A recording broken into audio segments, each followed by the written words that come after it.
ఆమె స్త్రీ శక్తికి ప్రతిరూపం, సంపూర్ణ మహిళా సాధికారతకు నిలువెత్తు రూపం. ఆమె అభివృద్ధికి చిరునామా, పేదల సంక్షేమానికి సిసలైన ధీమా.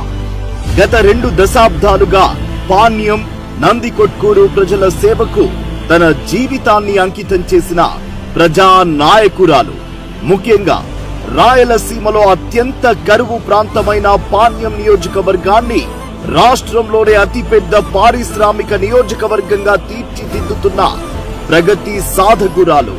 ఆమె ఎవరూ కాదు, చంద్రన్న నాయకత్వంలో వైకాపా అవినీతి అక్రమార్కుల వెన్నులో వణుకు పుట్టించి పాణ్యం గడ్డపై పసుపు జెండా ఎగురవేసిన ధీర వనిత.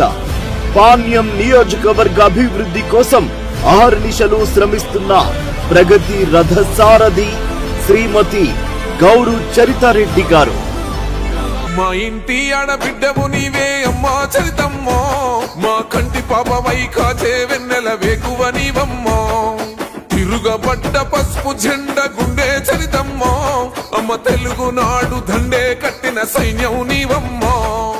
చరితమ్మ ఈ పేరు వింటే పాణ్యం ప్రజలకు కొండంత భరోసా. చరితమ్మ ఉంటే చాలు, చల్లగా బతుకుతామనే ధీమా. ఆమె ఎక్కడ అడుగు పెడితే అక్కడ అభివృద్ధి పరుగులు పెడుతుందని ప్రజల నమ్మకం. ఒకప్పుడు ఫ్యాక్షన్ గడ్డగా పేరుగాంచిన పాణ్యం నియోజకవర్గం ఇప్పుడు పారిశ్రామికంగా పరుగులు పెడుతుందంటే దానికి కారణం పాణ్యం ప్రగతి పట్ల చరితమ్మకు ఉన్న నిబద్ధతకు అద్దం పడుతుంది. ఎస్, తనకు రాజకీయంగా ఇంత స్థాయి కల్పించిన పాణ్యం ప్రజల రుణం తీర్చుకునేందుకు చరితమ్మ అభివృద్ధి దీక్ష పట్టారు. అందుకే 2014లో పాణ్యం ఎమ్మెల్యేగా గెలిచిన తొలిసారే పాణ్యం సర్వతోముఖాభివృద్ధి కోసం పరితపించారు. ముఖ్యమంత్రి చంద్రబాబు గారి సారథ్యంలో ఓర్వకల్లులో ఎయిర్పోర్ట్, ఓర్వకల్లు ఇండస్ట్రియల్ హబ్, పాణ్యంలో ఉర్దూ యూనివర్సిటీ ఏర్పాటు చేశారు. Jayaraj steel, Greenko energy, solar ద్వారా స్థానిక యువతకు ఉద్యోగ ఉపాధి అవకాశాలు కల్పించారు. గోరుకల్లు ద్వారా సాగు తాగునీటిని తీసుకువచ్చి పాణ్యం ప్రజల జీవితాల్లో వెలుగులు నింపారు. కానీ కొన్ని కారణాల వల్ల 2019 ఎన్నికలలో ఓటమి పాలైన చరితమ్మ వెనకడుగు వేయలేదు. రాజకీయంగా ఎంత అనగదొక్కాలని చూసినా చరితమ్మ అదరలేదు, బెదరలేదు. టీడీపీ క్యాడర్లో పోరాట స్ఫూర్తిని రగిలిస్తూ గత వైకాపా నేతల అవినీతి అక్రమాలపై శివంగిలా తిరగబడ్డారు. గత 5 ఏళ్లు ప్రజా గొంతుకగా మారి వైకాపా రాక్షస పాలనపై రాజీ లేని పోరాటం చేశారు. చరితమ్మతోనే పాణ్యం ప్రగతి సాధ్యమని భావించిన పాణ్యం ప్రజలు 2024 ఎన్నికల్లో 40,000 పైచిలుకు భారీ మెజారిటీతో గెలిపించి మళ్లీ ఎమ్మెల్యేగా పట్టం కట్టారు. గౌరు చరితారెడ్డి అనే నేను పాణ్యం నియోజకవర్గ ప్రజల ఆశీస్సులతో రెండోసారి ఎమ్మెల్యేగా బాధ్యతలు చేపట్టిన చరితమ్మ విజనరీ సీఎం చంద్రబాబు గారి నాయకత్వంలో, యువ నేత నారా లోకేష్ గారి సారథ్యంలో, జిల్లా మంత్రుల సహకారంతో ఏడాదిలోనే పాణ్యం నియోజకవర్గం రూపురేఖలు మార్చేశారు.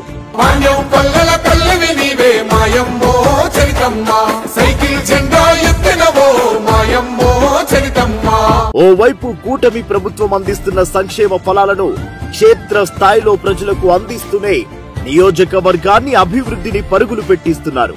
గత వైకాపా ప్రభుత్వంలో నిర్లక్ష్యానికి గురైన గోరుకల్లు, అలగనూరు రిజర్వాయర్ల మరమ్మతుల కోసం అసెంబ్లీలో తన గొంతు వినిపించి ప్రభుత్వం నుంచి నిధులు మంజూరు చేయించారు. ఓర్వకల్లు బెంగళూరు ఇండస్ట్రియల్ కారిడార్ ను అభివృద్ధి చేస్తున్నారు. ఓర్వకల్లును డ్రోన్, సెమీ కండక్టర్ల హబ్ గా తీర్చిదిద్దేందుకు కృషి చేస్తున్నారు. దీని ద్వారా వేలాది మందికి ఉద్యోగ ఉపాధి అవకాశాలు లభించనున్నాయి. ఇలా మరెన్నో ఇండస్ట్రీలను తెచ్చి పాణ్యం నియోజకవర్గాన్ని రాష్ట్రంలోనే అతిపెద్ద ఇండస్ట్రియల్ హబ్ గా తీర్చిదిద్దేందుకు చరితమ్మ శ్రమిస్తున్నారు. తరచుగా జాబ్ మేళాలు నిర్వహిస్తూ పాణ్యంలో నిరుద్యోగ యువతకు ఉద్యోగ ఉపాధి అవకాశాలు కల్పిస్తున్నారు. ఇక సుపరిపాలనలో తొలి అడుగు కార్యక్రమంలో భాగంగా ఏకంగా 90,000 కుటుంబాలతో మమేకమై రాష్ట్రంలోనే రికార్డు సృష్టించారు. మొత్తంగా పాణ్యం ప్రజలే ప్రాణంగా నియోజకవర్గ అభివృద్ధి కోసం అహర్నిశలు శ్రమిస్తూ భావితరాల భవిష్యత్తుకు బంగారు బాట వేస్తున్న ప్రజా నాయకురాలు, మన గౌరు చరిత వెంకటరెడ్డి గారు కలకాలం ప్రజలకు ఇలాగే సేవలందించాలని మనసారా కోరుకుంటూ హృదయపూర్వక జన్మదిన శుభాకాంక్షలు. Happy birthday చరితమ్మ.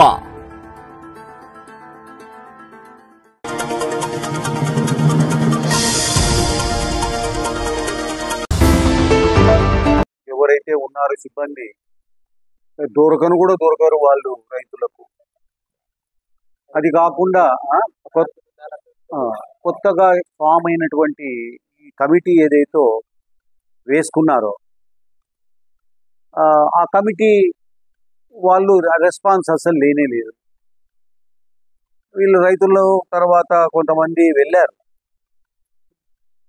చాలా పెద్ద పెద్ద నాయకుల దగ్గరికి పోయినారు. పోతే పొర్రపో ఇన్ని ఇచ్చిపోండి, మీరే చేసుకోపోండేది, మేమెందుకు ఇస్తాము అని చెప్పి తిరిగి పంపించేశారు. ఈయన నందికొట్కూరుకు పక్కనే ఉంది ఆ గ్రామం, ఆడికి పోయినారంట. తర్వాత ఇప్పుడు అయోమయమైనటువంటి పరిస్థితుల్లో ఉన్నారు ఇప్పుడు రైతాంగం. దాదాపు ఆగస్టు వస్తూ ఉంది. రోజు ఒక తడి 2 తళ్ళు బారించుకుంటే ఫుల్ పంటలు వస్తాయి. వర్షాలు పడకపోతున్నాయి ఈ ప్రాంతంలో. ఒకటి మళ్ళీ వసూలు చేస్తున్నారు రైతుల దగ్గర, డబ్బులు ఇవ్వండి మేము అన్ని ట్రాన్స్ఫార్మర్లు అన్ని చేస్తాము బిగిస్తాము. ఇప్పుడు వసూలు ఇప్పటికే ఇచ్చి చాలైంది. ఈ నాయకులు మింగి చాలైంది. పైపులు ఎత్తుకపోయినారు, పెద్ద పైపులు క్రేన్లతో ఎత్తుకొని పోయి అమ్ముకున్నారు. పెద్దవి, చాలా కాస్ట్లీ. పాతకోటలో కూడా దొంగనా కొడుకు తీసుకొని పోయి పెట్టుకున్నాడు పైపు. ఇవన్నీ విశాల్ ఎట్లా ఉందనంటే రైతులంటే అసలు కనపడ్డాంలే. మొన్న కూడా ఎంపీ గారు శబరమ్మ గారు మళ్ళీ దీంట్లో మన ఆంధ్రనీవా నీటి విడుదల సీఎం వచ్చినప్పుడు కూడా ఇది ప్రస్తావన మరి తీసుకొచ్చారు. ఈ యొక్క Nagaturu lift irrigation phase 1 phase 2 విషయం.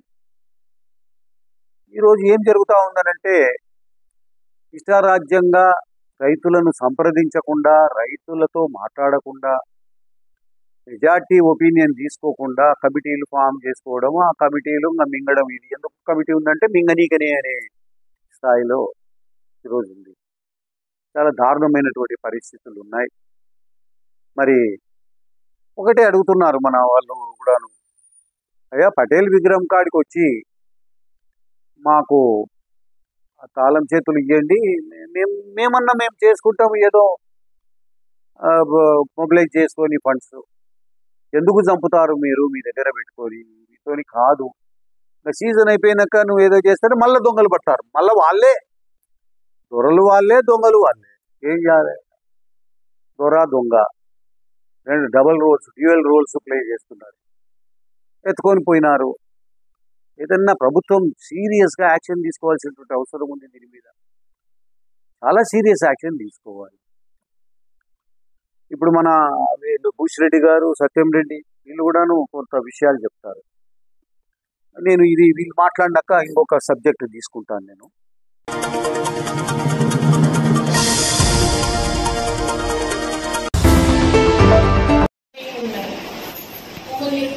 ఇక్కడికి ఎలా వచ్చారు మీరు అక్కడి నుంచి? మీకేమన్నా అక్కడ ఇబ్బంది అయిందా? ఇబ్బంది అంటే ట్రైనింగ్స్ అయితే వస్తున్నాయి మేడం, నాకైతే నమ్మకం లేదు. కింద పేరు we try to enquire but all are కాకి రామన్న స్లాలి కాదన్న అలాగే ఉంది. రైట్ ప్రాబ్లం ఎక్కడ ఈ కంప్లైంట్స్ అనుకుని ఏదో పని మీద అత్యంత కంపెనీ అమ్మేయాలు వెళ్ళిపోయింది. ఇప్పుడు బయట ఏంటి ఇదంతా అరేంజ్మెంట్? వాటర్ ఫౌంటైన్ ప్రాబ్లం ఏంటంటే వాటర్ సప్లై వాటర్ కాచి మేడం ఇక్కడ అసలు పట్టించుకోవడం లేదు. ఇంత మధ్యన అయితే అది బ్లీచింగ్ పౌడర్ అయినా ఏదైనా అసలు ఏం పట్టించుకోవడం లేదు.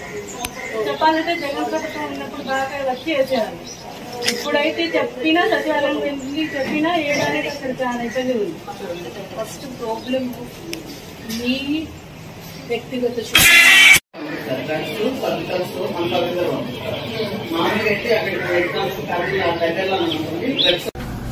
ఈరోజు సున్నిపెంట సిహెచ్సిని విజిట్ చేయడం జరిగింది. మనకి సిహెచ్సి మన జిల్లాకు చాలా ఇంపార్టెంట్. ఎందుకంటే ట్రైబల్ పాపులేషన్ని అలాగే సున్నిపేట టౌన్షిప్ పాపులేషన్ని కూడా వాళ్ళకి అవసరమైన హెల్త్ నీడ్స్ ని ఈ సిహెచ్సి క్యాటర్ చేస్తుంది. కాబట్టి ఇక్కడ ఏమేమి అవసరాలు ఉన్నాయి, ఏమన్నా స్టాఫ్ గానీ ఎక్విప్మెంట్ పరంగా గానీ మెడిసిన్స్ పరంగా గానీ ఏమన్నా ఇబ్బందులు ఉన్నాయా, వాటిని డిస్ట్రిక్ట్ అడ్మినిస్ట్రేషన్ ఎంతవరకు చేయగలమో అంత సపోర్ట్ ఇచ్చి మిగతా స్టేట్ కి రాసి బ్యాలెన్స్ సపోర్ట్ ఇవ్వడానికని చెప్పి ఈ రోజు ఇక్కడ విజిట్ చేయడం జరిగింది. ఇక్కడ స్టాఫ్ అయితే 44 మెంబర్స్ వరకు స్టాఫ్ డిప్లాయ్ చేశారు. బట్ గైనకాలజిస్ట్, ఎనెస్థిషియన్, సర్జన్ రిక్వైర్మెంట్ చాలా ఉంది అని చెప్తున్నారు. ఎందుకంటే ఏమన్నా ఎమర్జెన్సీస్, హై రిస్క్ కేసెస్ అలాంటివి వస్తే దోర్నాల, మార్కపూర్ షిఫ్ట్ చేయడం అనేది కష్టం. కాబట్టి గైనకాలజిస్ట్ సపోర్ట్ ఇవ్వడానికి ఒకటి డిస్ట్రిక్ట్ అడ్మినిస్ట్రేషన్ నుంచి ట్రై చేస్తూ ఉన్నాము. మెడిసిన్స్ అన్ని కూడా ఫుల్ ఏవేం అవసరమో అన్ని మెడిసిన్స్ కూడా ఉన్నాయి. అండ్ చక్కని ఎస్ఎన్సియు యూనిట్ ఉంది. సో ఆ యూనిట్ ని మరి కొంత స్ట్రెంథెన్ చేయాల్సి ఉంది. దానికి కూడా మేము సపోర్ట్ ఇస్తాము. అండ్ సమ్ అదర్ రిక్వైర్మెంట్స్ అడిగారు. సెక్యూరిటీ పరంగా ఇంప్రూవ్మెంట్ కావచ్చు, లేదు అంటే ఇక్కడ శానిటేషన్, డ్రింకింగ్ వాటర్ పరిస్థితుల్ని చక్కబెట్టమని, అలాగే పోస్ట్ మార్టం రూమ్ కి రోడ్డు, ఎలక్ట్రిసిటీ, వాటర్ కనెక్షన్ కూడా ఇవ్వమని అడిగారు. వాటన్నింటినీ కూడా నోట్ చేసుకున్నాను. రానున్న రోజుల్లో అంబులెన్స్ ఒకటి శ్రీశైలం దేవస్థానం నుంచి రిఫరల్ కేసెస్ సపోర్ట్ వస్తుంది. 108 ద్వారా సపోర్ట్ అందుతుంది. బట్ ఒక అంబులెన్స్ ఉంటే ఇమీడియట్ గా షిఫ్టింగ్ కి, ఎమర్జెన్సీ కేసెస్ కి మనకి అవసరం కాబట్టి అంబులెన్స్ సపోర్ట్ కూడా అడిగారు. వీటన్నింటినీ కూడా ప్రాపర్ గా రివ్యూ చేసి ది బెస్ట్ సపోర్ట్ సిహెచ్సి సున్నిపేటకి ఇవ్వడానికి మన జిల్లా యంత్రాంగం నుంచి ప్రయత్నం చేస్తాం.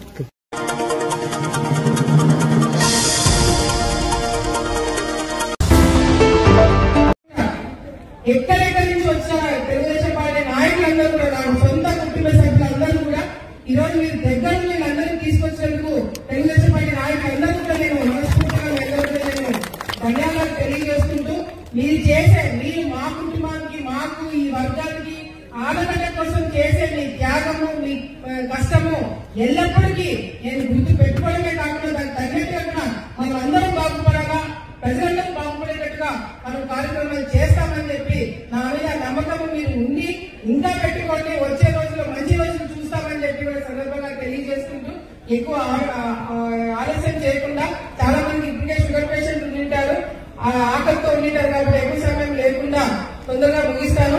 ఎంపీ వాళ్ళందరూ కూడా ప్రతి ఒక్కరికి నేను ధన్యవాదాలు తెలియజేసుకుంటాను. చాలా తక్కువ సమయం ఇచ్చినా కూడా బ్రహ్మాండంగా అందరినీ కూడా అరేంజ్ చేసి ఇది పర్సనల్ గా తీసుకున్నందుకు ఆ అధికారులందరికీ, పంచాయత్ సెక్రటరీ కావచ్చు, ఎండీఓలు కావచ్చు, మిగతా అధికారులు కావచ్చు, మార్కెట్ అధికారులు కావచ్చు, ఇక్కడ ఉన్న నాయకులకు అందరికీ ప్రత్యేకంగా ధన్యవాదాలు తెలియజేసుకుంటూ, కడుపు నిండా ఫోన్ చేయండి.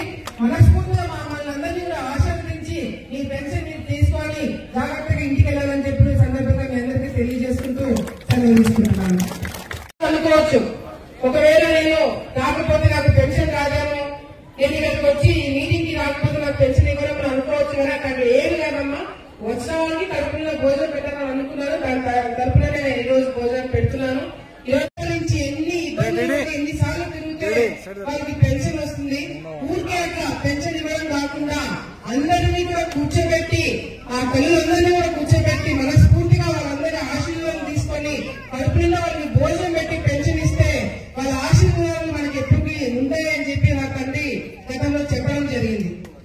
మరి అదేవిధంగా నేను మంత్రి ఉన్నప్పుడు కూడా కొత్త పెన్షన్ ఎంతమందికి వస్తాయని కూర్చోబెట్టి వాళ్ళందరికీ పెన్షన్ చేతిలో ఇవ్వడం అనేది మాకు కూడా చాలా తృప్తిగా ఇచ్చింది.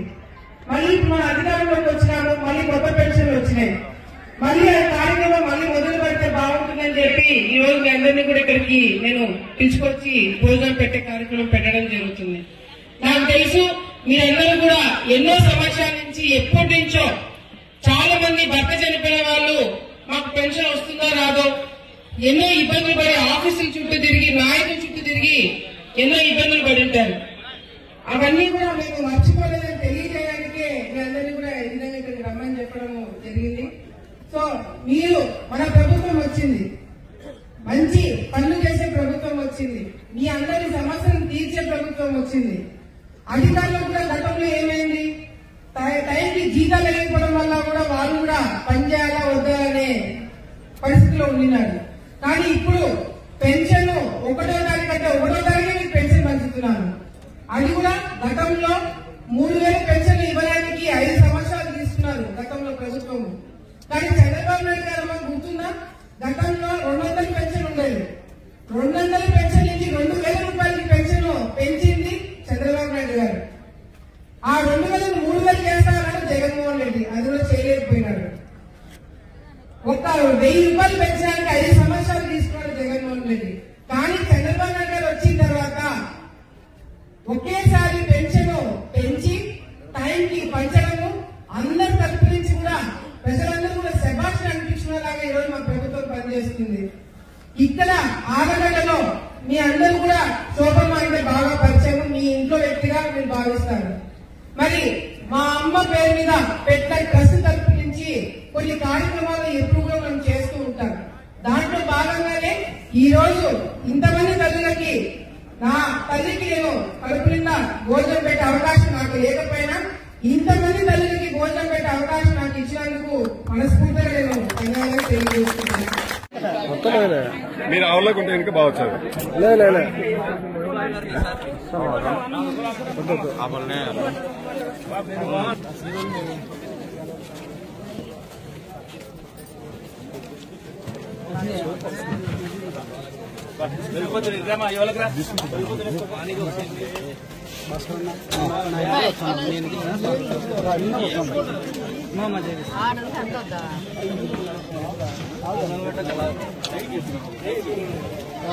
అవతలికి వచ్చింది బాగుంది, మీరు అక్కడ వచ్చింది బాగుంది.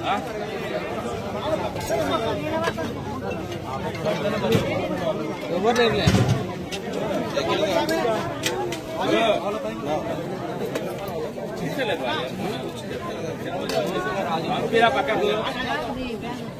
మేడం మేడం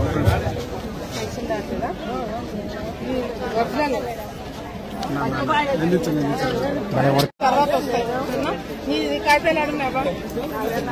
నీకు వచ్చిన పెన్షన్ నీకు వచ్చింది కదా, రాని వాళ్ళు ఇవ్వండి.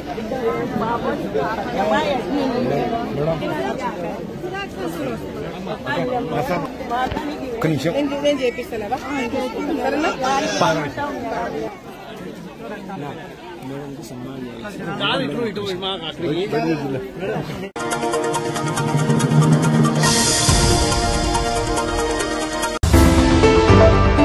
ఆలగడ్డలో భారీ చోరీ. శనివారం రాత్రి పట్టణంలోని బొరుగుల బట్టి వీధిలో దొంగలు బీభత్సం సృష్టించారు.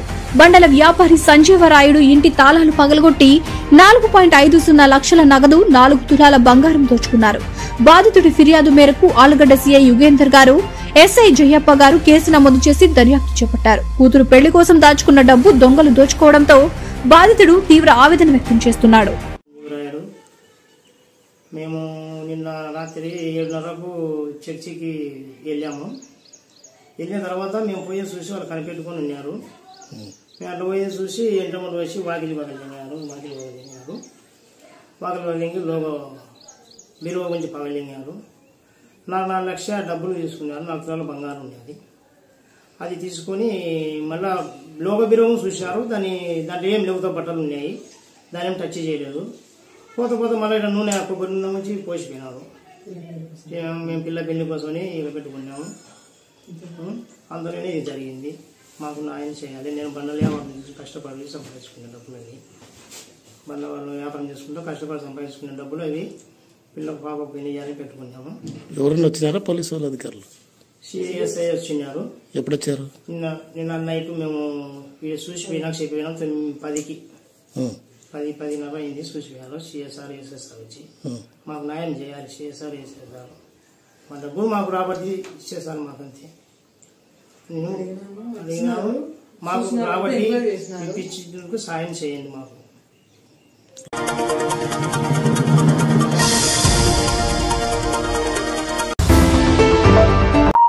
రెవరెండ్ కామనూరి సంతోష్ ప్రసన్నరావు గారు ఈ దినము జరిగిన సినాడు వారి సెలక్షన్ కమిటీ నందు నియమితులయ్యారు. గత సంవత్సరం ఏప్రిల్ 11న అధ్యక్ష మండలపు పీఠాధిపతి ఎన్నికలు జరిగాయి. అందులో 4 గురువులు పీఠాధిపతి యొక్క పీఠానికి ఎన్నికైనారు. వీరి నుండి ఒకరిని ఎన్నుకోవలసి ఉండగా వారు ఈ దినము రెవరెండ్ కామనూరి సంతోష్ ప్రసన్న కుమార్ గారిని పీఠాధిపతులుగా ఎన్నిక చేసినారు. రెవరెండ్ సంతోష్ ప్రసన్నరావు గారు 1973వ సంవత్సరమున కడప జిల్లాలోని కలసపాడు పుణ్యక్షేత్రంలో జన్మించినారు. వీరి తల్లి కీర్తిశేషులు శ్రీమతి పరిపూర్ణమ్మ గారు మరియు తండ్రి పేరు కీర్తిశేషులు సైమన్ పురుషోత్తం గారు. ఈ శ్రీ కామనూరి సంతోష్ బాబు గారి పీఠాధిపతి యొక్క ప్రతిష్ట కార్యక్రమము మంగళవారము 5వ తారీఖున హోలీ క్రాస్ కెథడ్రల్ నంద్యాల నందు జరుగును.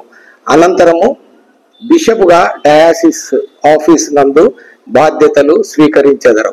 అక్కడి నుండి బహిరంగ సభకు ఊరేగింపుగా వెళ్ళవలసి ఉన్నది. ఈ కార్యక్రమమునకు సినాడ్ ఆఫీస్ చెన్నై నుండి మోడరేటర్ రూబెన్ మార్క్ తండ్రి గారు, జనరల్ సెక్రటరీ ఫెర్నాండెస్ రత్నరాజు గారు మరియు ట్రెజరర్ విమల్ కుమార్ గారు, ఇతర బిషప్లు హాజరగుదురు. ఈ కార్యక్రమమునకు అధ్యక్ష మండలము నుండి అన్ని పాస్టేట్ల చెందిన గురువులు మరియు సంఘ సభ్యులందరూ హాజరు కావాలని ప్రభువు పేరిట ప్రేమపూర్వకంగా ఆహ్వానిస్తున్నాం. ఇంకా మా డయాసిస్ లో గురువర్యులుగా పనిచేస్తూ నంద్యాల అధ్యక్ష మండలానికి బిషప్ గా ఎన్నిక కావడం మాకెంతో శుభ పరిణామం, మాకెంతో గర్వకారణం. ఇందుకు సహకరించిన, ఎన్నిక చేసిన గౌరవ మోడరేటర్ తండ్రి గారికి మరియు జనరల్ సెక్రటరీ గారికి మరియు ట్రెజరర్ విమల్ సుకుమార్ గారికి మరియు సెలక్షన్ కమిటీ సభ్యులందరికీ కూడా మా డయాసిస్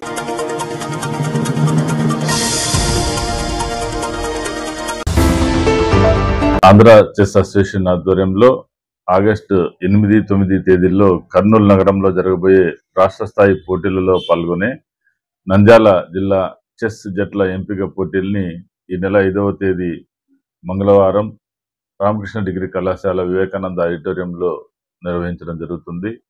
19 సంవత్సరాల లోపు బాలబాలికలు ఈ పోటీలో పాల్గొనడానికి అర్హత ఉంటుంది. ఏపీ చెస్ వెబ్సైట్లో వారు పేర్లు నమోదు చేసుకోవాల్సి ఉంటుంది. 4వ తేదీ సాయంత్రం 6 గంటల లోపు. ఈ టోర్నమెంట్లో విజేతలుగా నిలిచిన వాళ్ళు నంద్యాల జిల్లా జట్టు తరపున కర్నూలులో జరగబోయే రాష్ట్ర స్థాయి పోటీల్లో పాల్గొనడం జరుగుతుంది.